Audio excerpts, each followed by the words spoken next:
안녕하세요, 학생 여러분. 망쌤입니다. 오늘 시작부터 선생님이 새로 산 펜을 자랑하면서 오늘은 두 번째 주제, 종교개혁에 대해서 영상을 올려보고자 합니다. 지난 시간에 선생님은 이제 중세에서 근대로 넘어가면서 크게 4가지 사건들이 굉장히 영향을 많이 미쳤다라는 얘기를 했었고요.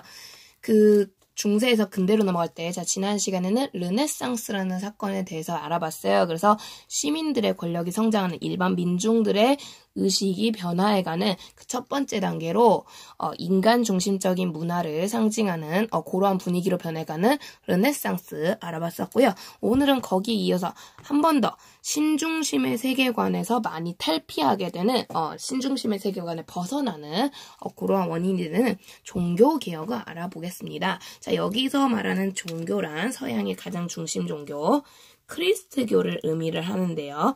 흔히 우리가 카톨릭이라고 말하는 종교죠. 실은 엄밀히 말하면 카톨릭이란 말은 뒤에 나온 말이고요, 얘들아. 그래서 크리스트교가 원래는 정식 이름입니다. 그래서 이 크리스트교라는 거 많이들 알다시피 로마 말기에 로마 제국이 있던 시기에 이때 예수라는 사람에 의해서 시작된 종교고요. 물론 크리스트교를 믿는 사람들한테 미안합니다만 일단 역사기 때문에 종교적 표현이 예수를 신으로 표현하기보단 인간이라고 일단 설명을 할게요. 미안합니다. 딱히 종교에 대해 거부의식이 있어서 그런 건 아니고요. 어쨌든 그래서 이 예수라는 분이 이제 굉장히 그 사랑이라든가 평화라든가 뭐 요런 상징을 통해서 로마 제국에서 이제 크리스트교를 만들기 시작하고요. 엄밀히 말하면 이 사람은 이제 크리스트교를 만들려고 했다기보다 그런 사랑이나 가난한 자들에 대한 베품, 배려 이런 것들을 이제 널리 퍼뜨렸던 분인데 이런 정신들이 굉장히 이제 많은 사람들의 사랑을 받게 되면서 이게 나중에 예수의 제자들에 의해서 종교로 변하게 된 게 크리스트교입니다. 그리고 크리스트교는 초기에는 로마 제국에게 굉장히 많은 박해를 받았어요. 왜 박해를 받았느냐? 이 크리스트교가 가장 중요시 여기는 게 우리나라에서도 마찬가지로 굉장히 박해를 많이 받거든요. 왜냐면 이 사상은요. 신분이 존재하는 사회에서는 굉장히 거부감을 받을 수밖에 없는 사상이에요. 왜냐면 낮은 사람들, 못난 사람들, 가난한 사람들 이런 사람들을 굉장히 중시 여기면서 평등적인 의식이 굉장히 많았기 때문에 게다가 크리스토교는 유일신 사상이라고 하죠. 신이 오로지 하나님, 한 분뿐이요. 뭐 종교에 따라서 하느님이라고도 하고 하나님이라고도 하는데 하나님이라는 표현 자체가 하나뿐인 님이라는 얘기거든요. 그래서 당시 대부분의 종교는 다신교, 신이 여러 명인 경우가 많은데 이 오직 유일신을 내세우게 되면서 굉장히 반대적인 모습을 보이게 되는 거죠. 대표적으로 이때 로마가 믿었던 신은 여러분 많이 알듯이 그리스 로마 신화에 나오는 제우스니 헤라니, 물론 이게 이제 로마식 이름으로 바뀌어서 존재하긴 했지만 어쨌든 그 그리스 신화에 나오는 그 신들을 믿고 있었단 말이에요. 거기는 기본적으로 가장 중심이 되는 신만 해도 12명인가 13명인가 그래요. 다신, 많은 신들이라는 거죠.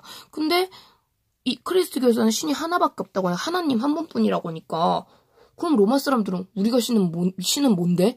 우리 신은 뭐 사기꾼 신이야? 뭐 요런 입장이 되는 거예요, 여러분. 그러니까 굉장히 다신교를 믿던 로마인들 입장에서는 이게 이제 거부감이 클 수밖에 없는데 근데 이제 이게 평등이라든가 사랑이라든가 우리 인류가 지금까지도 사랑하는 그러한 보편적인 가치관들 이런 것들을 강조하게 되다 보니까 민중들을 중심으로 굉장히 널리 확산이 돼요. 그러면서 나중에 가면 로마 제국조차도 인정할 수밖에 없는 종교가 되고요. 그래서 많이들 들어봤겠지만 맨 처음에 콘스탄티누스라는 요 황제를 시작으로 로마 제국에서 크리스트교가 공식적으로 믿어도 되는 종교로 인정을 받게 됩니다. 이게 그 유명한 밀라노 침령이고요. 근데 콘스탄티누스 대제가 크리스트교 박해하지 마라. 크리스트교 괴롭히지 말고 믿도록 냅둬라는 거고요. 나중에 이제 로마 제국의 시간이 흐르면서 나중에는 공인에서 나아가 국교, 나라에서 유일하게 믿을 수 있는 종교로 변하기까지 하면서 굉장히 이제 중심이 되는 종교가 되죠. 근데 이 로마 제국이라는 게 알다시피 제국이죠. 영토가 굉장히 넓었기 때문에 이 영토에서 전부 다 크리스트교를 믿는다. 결국 서유럽은 유럽 세계 자체가 크리스트교화 되는 거예요. 그러면서 이제 나중에 제국이 무너진 후에도 로마 제국이 무너져서 이 유럽 사회가 국가별로 분열이 된 상태에서도요, 이 크리스트교의 영향력이랑 굉장히 클 수밖에 없었다라는 거고요.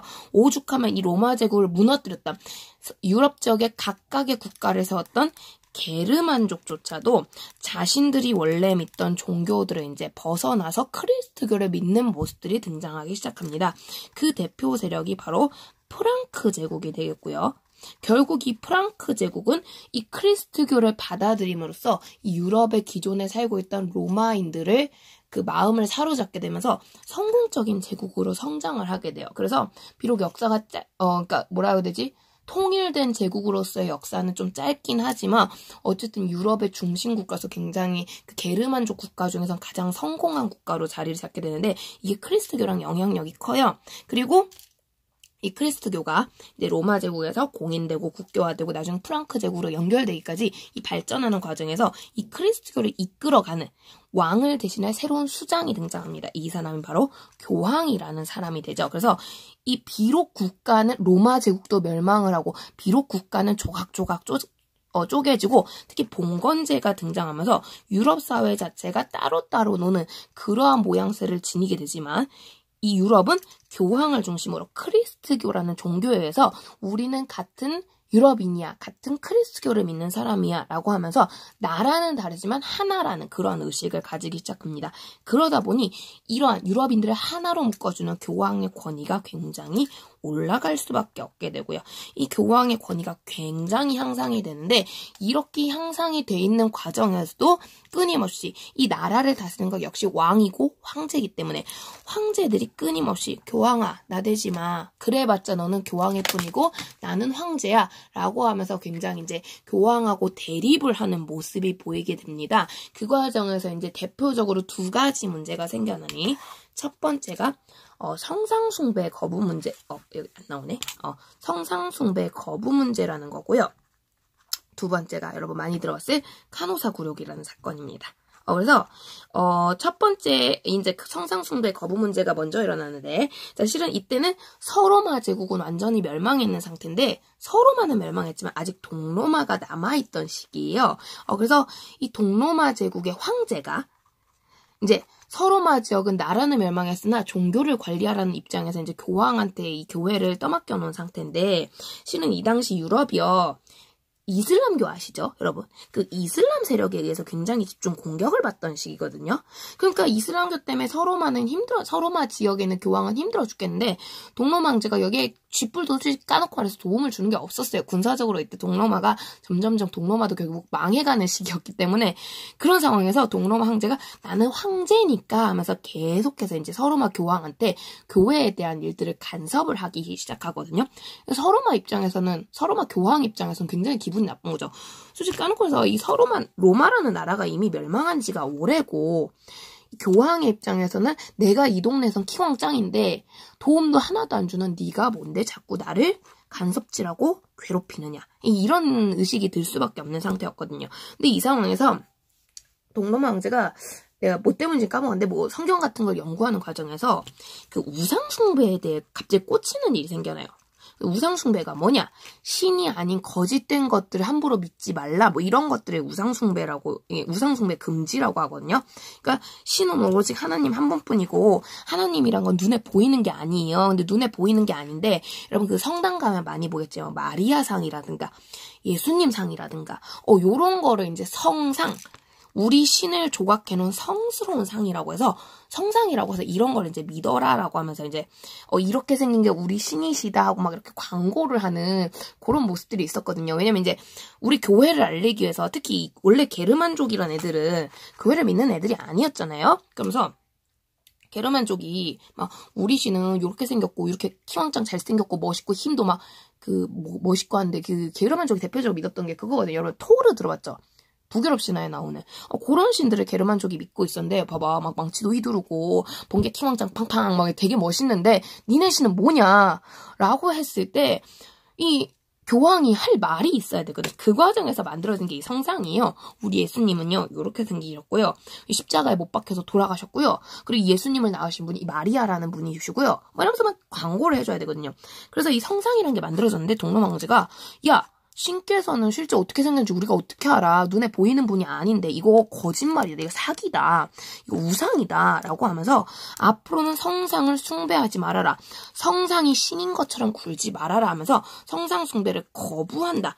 요런 명령을 내리게 돼요. 근데 아까도 말했지만 게르만족한테 우리 서로마 지역에서 보여줄 게 있어야 되거든. 동로마는 이 짓을 해도 돼요. 왜냐면 동로마는 거기 사는 사람들이 이미 대부분이 크리스트교를 믿고 있는 상황이고 말 그대로 로마 지역이잖아요. 이미 거기는 크리스트교화가 된 상태거든요.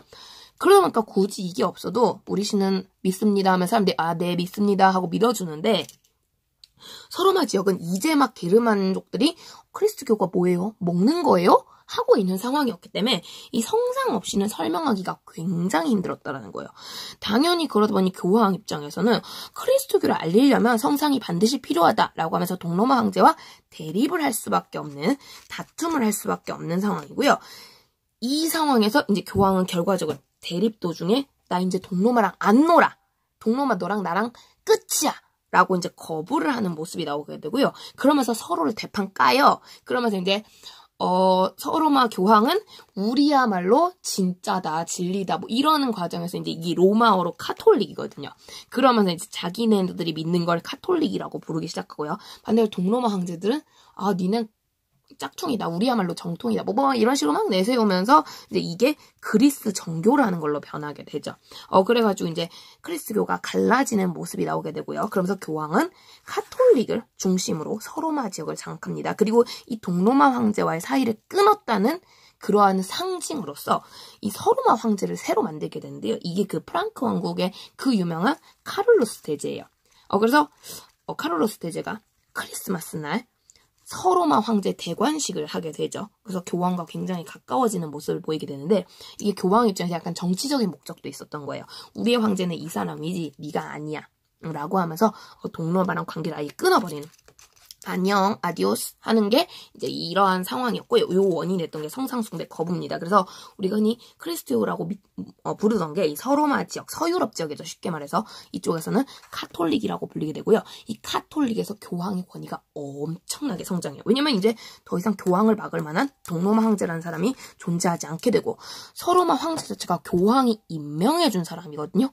결국에 임명을 해줬다. 황제보다 교황이 높다라는 상징인 거죠. 그렇기 때문에 굉장히 교황의 권위가 세지는데 한편으로 서로마 황제 입장에서도 내가 이 서유럽 전체를 장악하는 황제인데 하면서 약간 교황하고 대립을 하는 모습이 나오게 돼요. 그러면서 이 과정에서 카노사의 굴욕이라는 사건이 터지게 되죠. 요거는 이제 교황과 카를로스 대제 이후에 등장했던 서로마 황제 하인리히라는 사람에 의해서 나타난 건데요. 이 중간 과정이 조금 복잡해요. 실은 카를로스 대제 죽고 프랑크 왕국이 많이 알다시피 이제 분열을 하게 되거든요. 조각조각 나눠지는데 지금 이제 독일 지역에 해당하는 곳에 굉장히 유명한 왕이 등장하게 되고요. 그래서 여러 왕들의 투표 끝에 새 황제가 뽑혀요. 그러면서 이 황제는 이 나라를 신성 로마 제국 이라고 부르면서 서로마의 계승자로 하게 되고요. 그 뒤에 이제 거의 투표에 의해서 그 황제를 뽑기로 약속을 하게 되는데 이때 뽑혔던 황제가 너무 정치를 잘해가지고 그 황제의 아들이 또 새로운 신성로마 제국 황제로 뽑히게 되고요. 그러면서 이게 결국에는 자연스럽게 계승의 방식으로 좀 변화하는 모습이 나옵니다. 그래서 이제 교황에게 따로 임명받지 않아도 왕들에게 투표받지 않아도 이제 황제로 즉위하게 되는데요. 이 황제 중에 하나가 하인리히라는 사람이에요. 그래서 이 하인리히라는 사람이 이제 황제로 등장을 하게 되는데 이제 하인리가 황제로 등장했을 때 역시 교황, 당시는 그레고리우스 아마 7세였을 거예요. 그레고리우스 7세라는 사람을 중심으로 교황의 권력이 굉장히 성장하는 과정이었습니다. 그러면서 교황이 그 황제에게 여러 가지 간섭을 하는 모습이 나와요. 근데 하인리 입장에서 웃긴 거죠. 카를로스 대제 때라면 몰라도 나는 네가 임명해준 사람도 아닌데 나 황제인데 네가 뭔데 또 간섭이야. 이런 모습을 받게 되는 거고요. 그 과정에서 하인리가 굉장히 이제 분노를 표했던 게 그 성직자 임명 문제예요. 성직자. 그러니까 쉽게 얘기하면 신부님 임명 문제인데, 성직자. 신부님을 임명하는 문제인데, 이 당시 신부라는 건요, 굉장히 그 높은 존재예요. 성직자라는 게. 높은 존재라서 이 왕이 성직자들도 일종의 기사나 영주처럼 그 대우를 해준 차원에서 땅을 나눠줬었거든요. 그래서 우리 봉건제라는 제도 알고 있죠? 이 봉건제가 흔히 이제 기사나 영주들에게 땅을 주고 충성을 받는 그러한 제도인데, 근데 이 기사나 영주, 그 영주 안에는 기사만 들어가는 게 아니라 성직자도 포함이 돼요. 그래서 성직자들이 일종의 황제의 신하가 되는 거죠. 왕의 신하가 되는데, 근데 그레고리우스 7세가 성직자는 신부님은 우리 소속이잖아. 그러니까 내가 임명할게. 라고 얘기를 하는 거고요.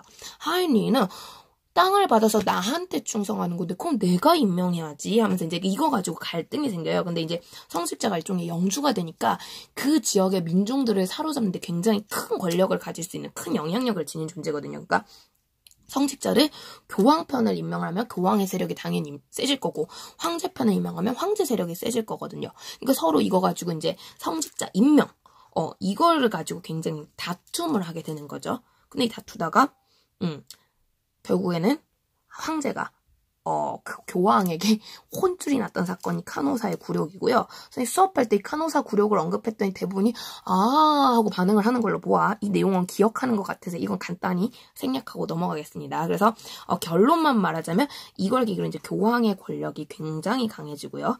더 이상 서유럽 사회에서 교황의 권력을 무시할 수 있는 존재는 없는 것처럼 그런 식으로 분위기가 형성이 됩니다. 그러니까 교황이 날이 가면 갈수록 이게 이제 정신적인 지주고 굉장히 청렴결백하고 원래 예수 그리스도의 정신을 반영해서 사랑과 배려와 평화와 이런 거를 베푸셔야 되는 분이 교황님이신데 이 교황님을 중심으로 이 교회 세력이 부패하고 썩어가기 시작해요. 우리나라의 불교랑 비슷하다고 보시면 돼요. 우리나라 불교도 원래 불교란 사상이 뭡니까? 생명을 존중하고 청빈하게 그 가난한 자들을 베풀면서 힘든 사람들, 민중들을 구제하고 약간 그런 게 불교의 원래 의식이잖아요. 그죠?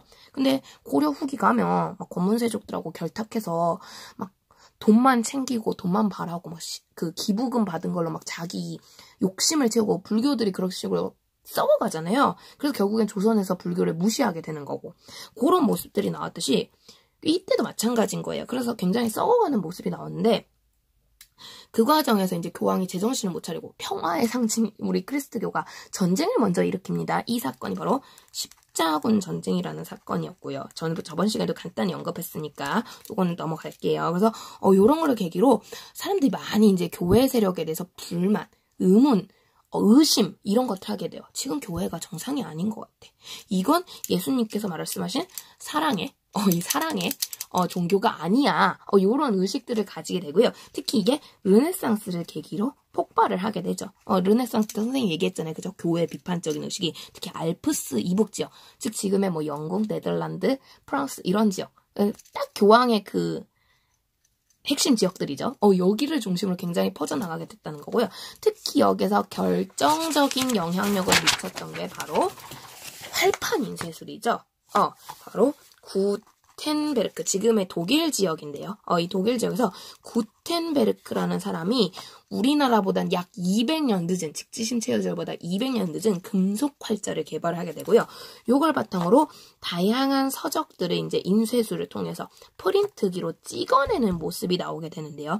그 중에 가장 베스트셀러로 많이 찍혔던 게 바로 지금도 여러분 전 세계 베스트셀러 1위예요. 성경책입니다.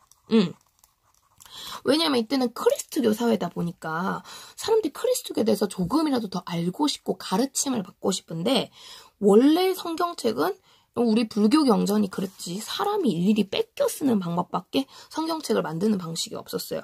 게다가 이 성경을 처음 만들었던 게 이제 그리스 로마 시대다 보니까 라틴어로 이게 만들어지게 되거든요.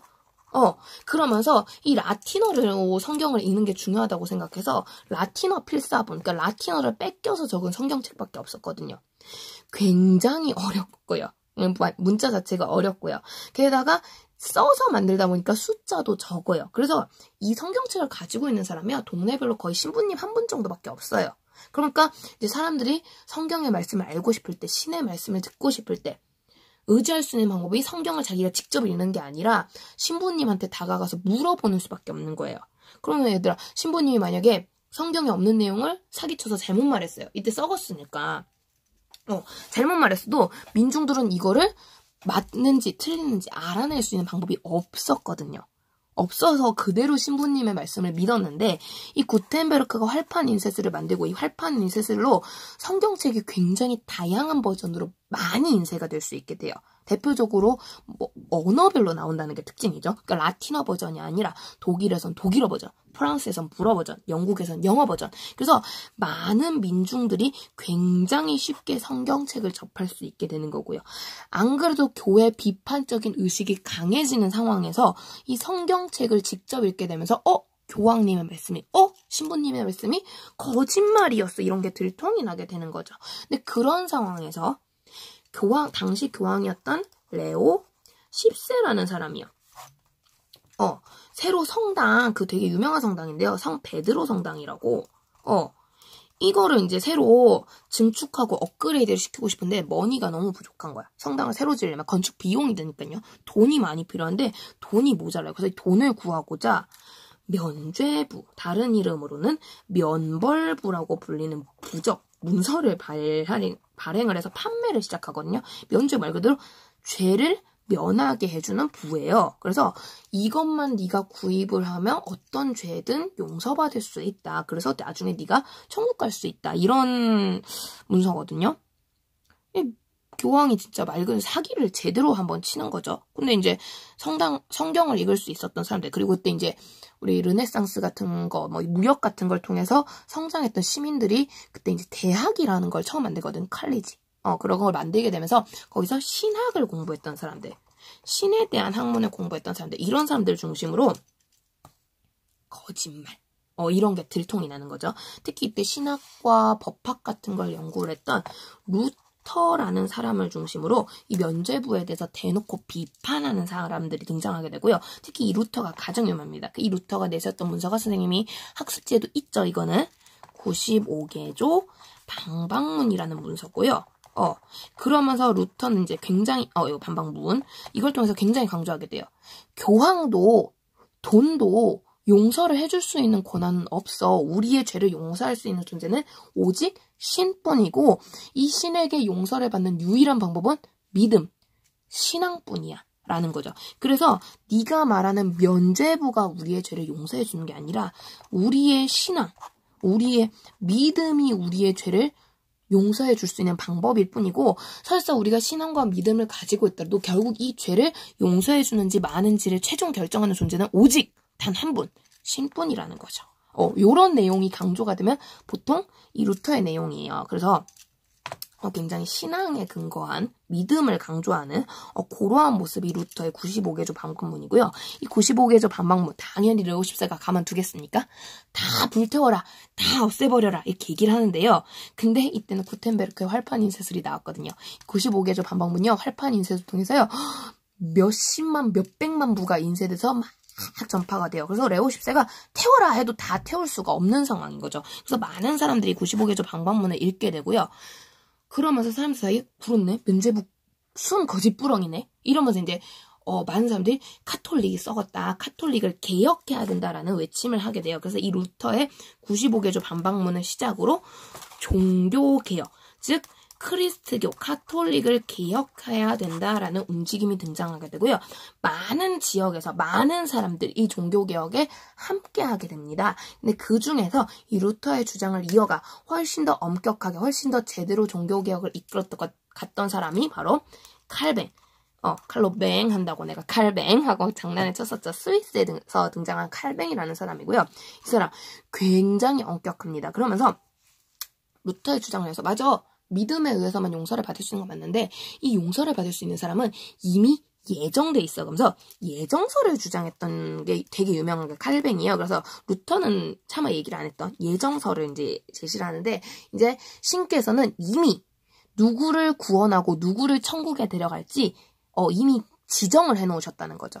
이미 정해놓으셨어. 그래서 우리가 이걸 스스로 바꿀 수 없어. 면죄부를 산다고 이걸 할 수 있는 게 아니야. 용서받을 수 있는 게 아니야. 근데 어떤 사람이 신에게 구원받기로 예정돼 있냐면 스스로가 검소한 사람, 스스로가 엄격한 사람, 스스로 열심히 사는 사람, 성실한 사람, 책임을 다하는 사람, 이런 사람들이 예정이 돼 있는데 바로 이런 사람들, 즉 자신의 직업에 투철하게 노력하고 성실하게 생활하며 게으르지 않은 이런 사람들. 그래서 직업과 관련지어서 이 예정서를 얘기를 해요. 그래서 내가 직업이 구두장이야. 하루 종일 그 게으름 피지 않고 남의 구두를 성실하게 닦아줘. 그러면서 돈을 버는 사람들. 요런 사람들이 이제 예정이 돼 있다는 거죠. 근데 얘들아, 자기 직업에요. 최선을 다해서 게으름 피지 않고 열심히 노력한 사람이야. 당연히 이 사람들은 뭘 많이 벌까요? 자신의 직업에 열심히 노력했으니까. 그쵸? 당연히 이 사람들은 돈이 많을 수밖에 없거든요. 그러니까 칼뱅이 예정하는 사람은 결국에 부자인 거예요. 근데 그냥 부자면 안 되죠. 성실하게 자기가 맡은 일을 노력해서 최선을 다한 사람. 이런 사람들이 구원 예정자들인 거고요. 그러다 보니 칼뱅의 주장은요. 누구한테 특히 인기가 많느냐. 돈을 열심히 벌려고 하는, 노력하는 사람들. 뒤에 나오는 자본가라고 불리겠죠. 뭐 이 당시로 치면은 상인, 무역가, 이런 사람들한테 되게 인기가 많습니다. 열심히 내가 돈을 벌기 위해서 노력했던 사람들. 그래서 이런 사람들한테 인기가 많고요. 결국 이제 루터나 칼뱅의 논리들은 나름대로 많은 사람들한테 이제 공감을 얻고 이해를 받게 되면서 이 카톨릭을 대신할 수 있는, 카톨릭은 솔직히 여러 가지 이때 부패하다 보니까 좀 약간 뭐 게으르다든가 뭐 담배를 좀 핀다든가 술을 마신다든가 이런 부분에서 인정해주는 게 되게 많거든요. 근데 그런 부분에서 뭔가 저건 아닌데 라고 생각한 국가들, 생각한 사람들 혹은 교황의 간섭에서 벗어나고 싶었던 사람들, 이런 사람들 중심으로 유행을 하게 돼요. 그래서 그걸 루터파, 칼뱅파 이런 식으로 많이 부르게 되는데요. 특히 이 중에서 유행을 했던 건 칼뱅파고요. 칼뱅파 논리가 훨씬 더 완성적이었기 때문에. 그러면서 이 종교가 유럽 전체적으로 굉장히 많이 확산하게 됩니다. 그러면서 이런 루터나 칼뱅을 믿는 사람들 흔히 새로운 종교를 믿는다고 해서 신교라고 부르게 되고요. 반대로 옛날 카톨릭을 여전히 믿는 사람들은 구교라고 부르게 돼요. 그래서 종교 내부가 구교 대 신교로 갈라지는 모습이 나오게 되고요. 이 구교 대 신교의 싸움이 상당히 치열합니다. 굉장히 치열해요. 그래서 실제로 이제 구교, 카톨릭 세력이 자신의 종교를 지키기 위해서 학살하는 일들도 있었고요. 반대로 신교를 믿는 국가들 이제 신교를 퍼뜨리기 위해서 역시 구교를 탄압하는 모습들도 보이게 돼요. 그러면서 뭐 솔직히 좀 무역을 좀 발전시킨 나라, 이런 나라일수록 좀 신교를 믿는 경향이 강했고요. 좀 기존의 좀 뭐랄까 교황과 가까웠던 국가들이라든가 교황에게서 얻는 게 많았던 국가들, 뭐 이런 국가들은 구교를 믿는 경향이 강했어요. 그래서 대표적으로 네덜란드, 우리 그 크로멜 할 때 배웠었죠. 네덜란드 국가는 무역이 발달했거든요. 그러니까 이 나라는 신교 쪽으로 많이 흘러가게 되고요. 반대로 이제 이탈리아, 교황이 사시는 교황령 있는 지역이거든요. 그런 나라도 그래도 우리 자존심이 있지. 교황님하고 같이 사는 국가인데 하면서 이탈리아 같은 경우 구교 대표적이었고 프랑스도 프랑크 제국의 출발점이기 때문에 카를로스 대제 뭐 이런 것 때문에 우리가 구교를 버릴 수 있지 없지 하면서 되게 이제 구교를 강조하는 모습들이 많이 나오게 되고요. 막 이제 싸움을 하게 되는데요. 참고로 책에 따라서 신교는요. 구교에 저항하는 사람들이라고 해서 원래 이름은 프로테스탄트라고 부르게 되고요. 책에 따라서는 이렇게 소개되기도 합니다. 그 구교는 우리가 생각하는 카톨릭인데요. 그러니까 이제 이 카톨릭이 되는 국가 우리나라에서 이제 성당, 요 프로테스탄트 신교를 믿는 사람이 지금 이제 우리로 치면 교회가 되는 거죠. 여러분 실제로 가서 보시면요. 성당은 목사님을 중심으로 해서 이쪽 믿는 사람들은 술도 안 되고요. 담배도 안 되고요. 되게 엄격해요. 근데 재밌는 건 결혼은 가능하거든요. 교회가. 근데 반대로 성당은요. 신부님이요. 술도 마실 수 있고요. 담배도 하세요. 단 결혼은 못하죠. 요런 특징을 줍니다. 그리고 성당은 아까도 했지 성상 숭배를 찬성하기 때문에 마리아상이나 십자가에 예수님 상이 같이 있어요. 반대로 교회는 좀 더 엄격해서 역시 우상 숭배 같은 거 여기도 거부하거든요. 그래서 딱 십자가 그것만 있죠. 예수님 상 없어요. 그래서 그런 부분에서 굉장히 여러 차이를 보여주게 되는데요. 근데 이제 그러면서 이제 구교 대 신교로 국가들이 갈라집니다. 그리고 결국에는 이 국가들이요. 종교 문제로 전쟁까지 하게 돼요. 무려 30년 동안이나 전쟁해서 이걸 30년 전쟁이라고 하고요. 이 30년 전쟁의 중심이 되는 국가가 바로 독일입니다. 그래서 이 독일, 신성로마 제국이 있던 곳인데요. 이 신성로마 제국이 이제 붕괴해가는 과정에서 봉건제 영향을 받아서 당시 독일이 진짜 여러 국가들 중에서도 유난히 좀 조각조각 나 있는 상태였거든요. 나라가 조각조각 나 있다 보니까 나라 안에서도 어떤 동네는 신교를 믿고 어떤 동네는 구교를 믿고 막 이렇게 되는 거예요. 그러니까 다른 나라 같은 경우는 학살 사건에 벌이는 한이 있더라도 좀 나라 안에서 종교 자체는 통일을 하는 경향이 강했는데 독일이 못 그랬어요. 유럽에 몇 안 되게 못 그런 국가였고요. 그러니까 나라 안에서 전쟁이 터진 거예요. 우리 구교 믿을 거야. 우리 신교 믿을 거야. 근데 여기 이제 다른 유럽에 프랑스나 이탈리아 같은 구교를 믿는 나라들이 구교를 믿는 지역들을 응원을 해주기 시작하고요. 네덜란드나 영국까지, 영국은 조금 이따 다시 설명할게요. 그래서 이런 나라들이 신교 국가를 지원해주게 되면서 유럽 전체가 종교 전쟁을 벌여요. 이게 30년 전쟁이라고 부르게 되는데요. 결국 이 30년 전쟁이 끝나면서 베스트팔렌 조약이라는 게 체결이 되고요. 그러면서 이제 유럽이 종교의 자유를 인정해주게 되는데요. 그러면서 독일이 종교의 자유를 인정받았어. 근데 다른 나라들은 종교의 자유를 인정해줘도 이미 이전에 거의 색깔 통일을 끝냈거든요. 그래서 분열되는 게 없는데 독일은 분열된 상태에서 다시 종교의 자유를 인정해주잖아요. 독일 국력이 엄청 약해져요. 내가 이거 설명하는 이유가 있어요, 얘들아. 그래서 이 당시에 독일은요, 진짜 조각조각 완전 나라가 쪼개져가지고 거지 막 그 옷 기워놓은 것처럼 막 그런 상태로 국가가 엉망진창이 돼 있는데요. 이것 때문에 나중에 독일에서 통일을 해야 된다 문제가 등장하게 되고요. 그 내용은 나중에 우리 수업 시간에 한 번 더 다루게 될게요. 그래서 베스트팔렌 조약까지는 조금 배경 지식으로 알아주시면 좋을 것 같고요. 그래서 전반적으로 진짜 이 당시 종교개혁은요. 종교가 썩었다. 올바른 정신으로 나아가자. 지금 종교도 괜찮다. 약간 이런 식으로 진짜 순수한 종교 정신에 대해서 의문점을 제시하면서 근데 이제 반대로 어떻게 보면 카톨릭 단 하나만 믿던 세력에게서 분열이 됐으니까 종교의 권위를 많이 약화시키면서 그런 식으로 변모해 가는데요. 여기서 조금 예외적인 국가가 바로 영국이었죠. 요거는 내가 수업 시간에 좀 더 자세하게 설명을 해줬었는데요. 자, 영국은 원래 헨리 8세라는 왕을 중심으로요. 카톨릭을 굉장히 사랑했던, 즉 구교를 성실하게 믿었던 국가예요. 그래서 헨리 8세 본인이 루터랑 칼뱅 엄청 비판하기도 했어요. 쟤네 완전 사이비라고. 그런 저런 사이비 믿으면 안 된다고. 그래서 헨리 8세가 카톨릭을 굉장히 성실히 믿었던 사람이고요. 그러면서 역시 성실하게 카톨릭을 믿었던 국가 에스파냐와 혼인했던 에스파냐의 공주 캐서린하고 혼인했던 사람이 헨리 8세인데요. 실제로 당시 교황님이 전 유럽은 좀 배워야 된다 헨리 8세한테서 막 이렇게 헨리 8세를 극찬할 정도로 굉장히 독실한 카톨릭 신자였대요. 그런데 이 헨리 8세가 전에 수업 시간에도 얘기했다시피 캐서린을 맞이했던 이유는 캐서린이 사랑해서, 캐서린이 좋아서가 아니고 순전한 캐서린이 당시 유럽에서 가장 강력했던 에스파냐 공주라는 점이었고요. 그래서 캐서린이 자신의 형수님이었음에도 불구하고 자신보다 나이가 훨씬 많은 여인이었음에도 불구하고 결혼을 하게 됩니다.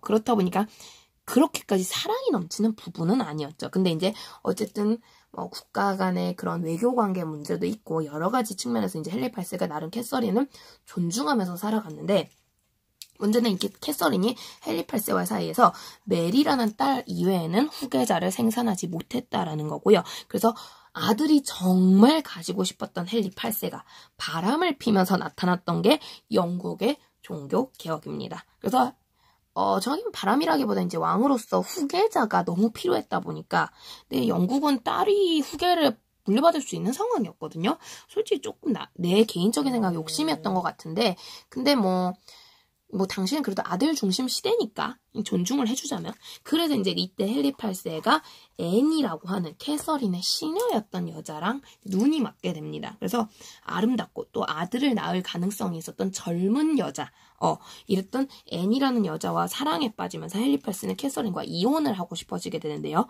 근데 이제 카톨릭에서 금지하는 것 중에 하나가 이혼입니다. 그러면서 그 결혼을 우리 여성들한테는 참 마음에 드는 내용이죠. 이제 일처 일부. 그래서 한 명의 남편은 한 명의 부인만. 물론 그렇다고 첩을 용납 못하고 그런 것까지는 아닌데 실제 헨리 8세는 첩은 많았어요. 그러니까 쉽게 말해 바람피는 그런 여자들은 되게 많았고요. 근데 이제 어쨌든 정식 부인은 하나만 둘 수 있게 해준 데다가 이혼을 금지했기 때문에 캐서린하고 이혼을 할 수가 없는 상태였거든요. 근데 이제 그래서 헨리 8세는 나름대로 머리를 굴린 게 이 여자가 내 형수였어. 형수이기 때문에 내가 나랑 결혼을 인정할 수 없다. 무효다. 그러니까 애초에 우리는 혼인을 한 게 아니다라고 우기게 되죠. 그래서 교황하고 내가 친하니까 교황님이 이렇게 내가 주장하면 받아주시겠지 하고 이제 교황님한테 그런 편지를 보내요. 그래서 나랑 캐서린의 결혼이 무효라고 인정해주세요, 교황님 하고 이제 부탁을 하게 되는데